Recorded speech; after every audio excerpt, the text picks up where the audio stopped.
Iran और Israel आज जानी दुश्मन है, लेकिन क्या शुरू से ऐसा ही था? क्या कभी ऐसा भी था जब ईरान और इजरायल के संबंध जो हैं वो मधुर थे, अच्छे थे, लेकिन आज वो जानी दुश्मन बन गए? तो कैसे? आने वाले कुछ मिनटों में आज आप ईरान इजरायल की ये दुश्मनी जो है, या दुश्मनी कहिए, जानी दुश्मनी जो है, उसकी पूरी हकीकत जानने वाले हैं। लेकिन अगर आपने अब तक हमें सब्सक्राइब नहीं किया है तो फ़ौरन कर लीजिए, ताकि देश से जुड़ी हुई, दुनिया से जुड़ी हुई हर ज़रूरी जानकारी हमारी पूरी टीम के ज़रिए आप तक यूं ही डिटेल के साथ में पहुंचती रहे। इजरायल और ईरान के बीच महासंघर्ष चल रहा है, संघर्ष भी ऐसा जिसने मिडल ईस्ट में तनाव पैदा कर दिया है। मंगलवार बीता जो रहा, उसकी रात को ईरान ने इजरायल पर एक के बाद एक कई मिसाइलों से हमला कर दिया। 180 से ज़्यादा मिसाइलें, जो कि करीब 200 तक भी पहुंच गई, वो इजरायल पर दाग दी गई।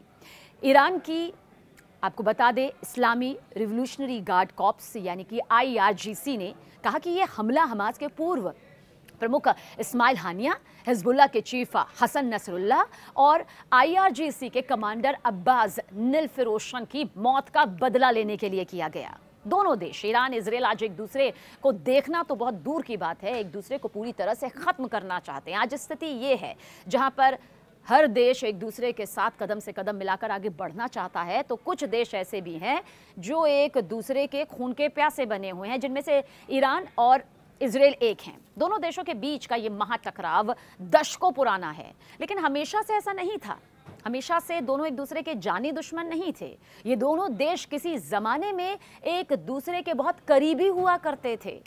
फिर ऐसा क्या हुआ जिससे दोनों देश एक दूसरे के जानी दुश्मन बन गए, एक दूसरे के खून के प्यासे बन गए, एक दूसरे पर इस कदर हमला करने लगे कि आज स्थिति महातनाव की बनी हुई है। 1948 में जाना होगा, यानी कि इतिहास के पन्नों को पलटेंगे तो 1948 साल, अब इसकी डिटेल आपके सामने होगी। जब इजरायल ने अपने आप को आज़ाद देश घोषित कर दिया था, तब ईरान उसे मान्यता देने वाले शुरुआती देशों में था। सुनकर अजीब लग रहा होगा, लेकिन यही सच है कि ईरान इजरायल को एक आज़ाद देश के तौर पर मान्यता देने वाले शुरुआती देशों में से एक था। इजरायल को नए राष्ट्र के तौर पर मान्यता देने वाला पहला देश हालांकि अमेरिका था। ये जिम्मेदारी अमेरिका ने यहाँ पर पूरी की थी, और अमेरिका के तत्कालीन राष्ट्रपति कौन थे ये भी बताते हैं, हैरी एस ट्रूमैन, जिन्होंने इजरायल के पहले प्रधानमंत्री डेविड बेन गुरियन को स्वतंत्र देश यानी कि एक आज़ाद देश की मान्यता दी थी। 1949 में टर्की दूसरा देश बना था जिसने इजरायल को एक स्वतंत्र देश के तौर पर मान्यता दी, अपनी मुहर लगाई। फिर आता है ईरान का नंबर, जो उसे मान्यता देने वाला दूसरा मुस्लिम देश था। देखिए, मुस्लिम कहना इसलिए ज़रूरी है क्योंकि ईरान जो है वो मुस्लिम देश है, मुस्लिम बहुल देश है। जब ईरान पर इराक के सद्दाम हुसैन ने हमला किया, ईरान पर इराक के सद्दाम हुसैन ने हमला किया, तो इजरायल ही उसकी मदद के लिए आगे आया था। ये भी एक बहुत बड़ा सच है जिसे इतिहास के पन्नों से कभी नहीं मिटाया जा सकता, कभी नहीं हटाया जा सकता। उसने ईरान को हथियार, गोला बारूद, अपने जितने भी सैन्य ताकत से जुड़े अधिकार थे वो दिए भी और मुहैया भी करवाए। ईरान और इजरायल के बीच फिर दुश्मनी कैसे आई? वो कौन सा साल रहा जब इतना अच्छा वक्त, इतने अच्छे संबंध ईरान और इजरायल निभा रहा था? अब थोड़ा सा आगे बढ़ते हैं। 1979 यानी कि 1979 में इस्लामिक क्रांति के बाद ये जो दोस्ती थी वो दुश्मनी में बदलती चली गई। ये इस्लामिक क्रांति थी।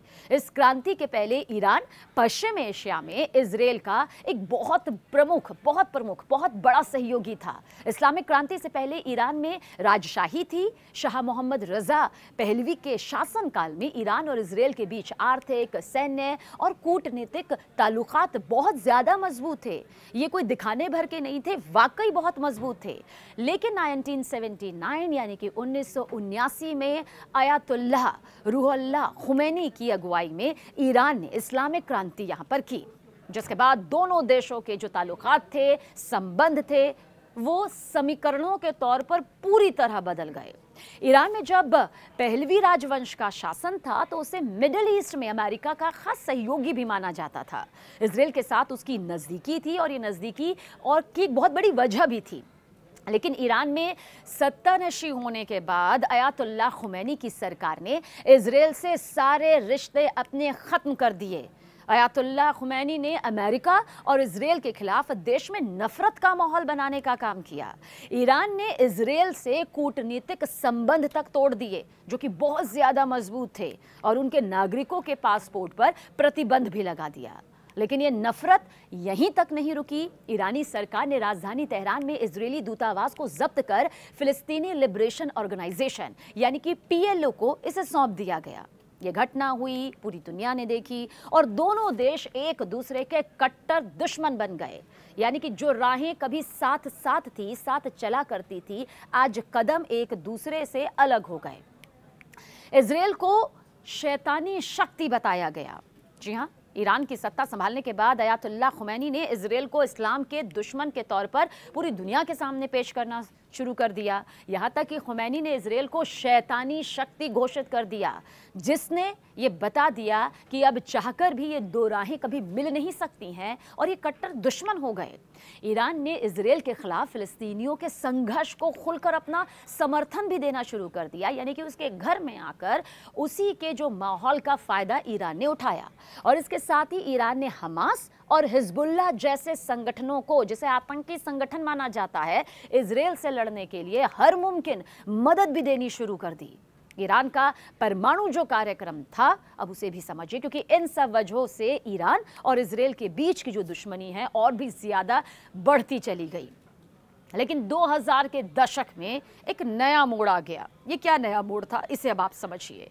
ईरान ने अपना परमाणु कार्यक्रम शुरू किया था, ये सबने देखा था, जो इजराइल के लिए काफ़ी फिक्रमंद थी। यानी कि इजराइल को टेंशन हुई कि भाई ईरान जो है अपना परमाणु कार्यक्रम कितने बड़े स्तर पर चला रहा है।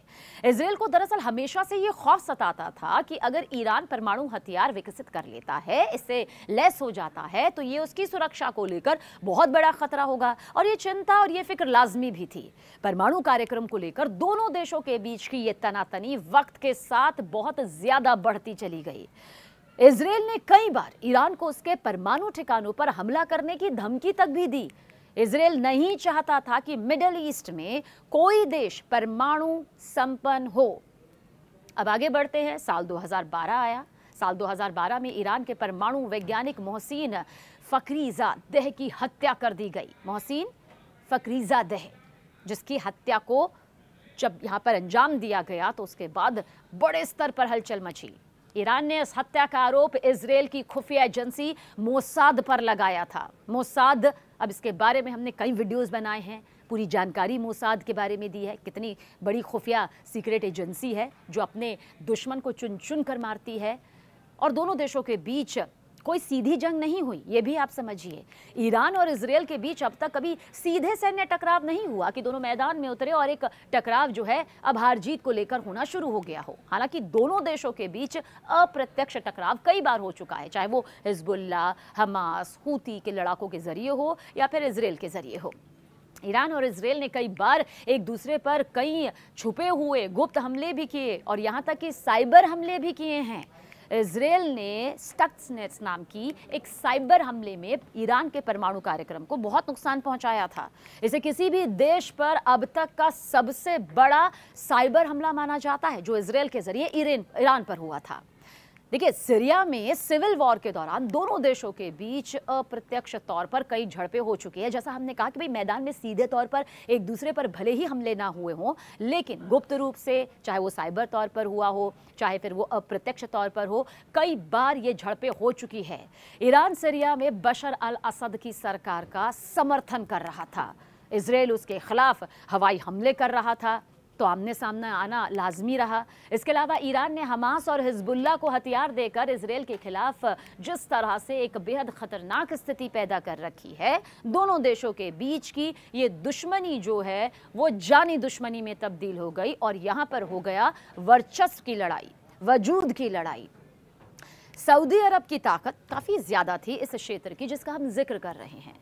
ईरान पूरी दुनिया में दरअसल ये मैसेज देना चाहता है कि मुसलमानों का सबसे बड़ा हितैषी अगर कोई है तो वो ईरान है, क्योंकि वो मुस्लिम बहुल देश भी है और इजराइल जो है वो यहूदी राष्ट्र है, यहूदी बहुल यहाँ पर है। तो आप देखिए किस तरह से जो दोस्ती हुआ करती थी वो दुश्मनी में तब्दील हो गई और आज ये दुश्मनी इस कदर हावी हो चुकी है कि पश्चिम एशिया, मिडल ईस्ट में महातनाव की स्थिति है, महासंघर्ष की स्थिति बनती नजर आ रही है और ये जानी दुश्मनी तीसरे विश्व युद्ध तक की तरफ भी इशारा कर रही है।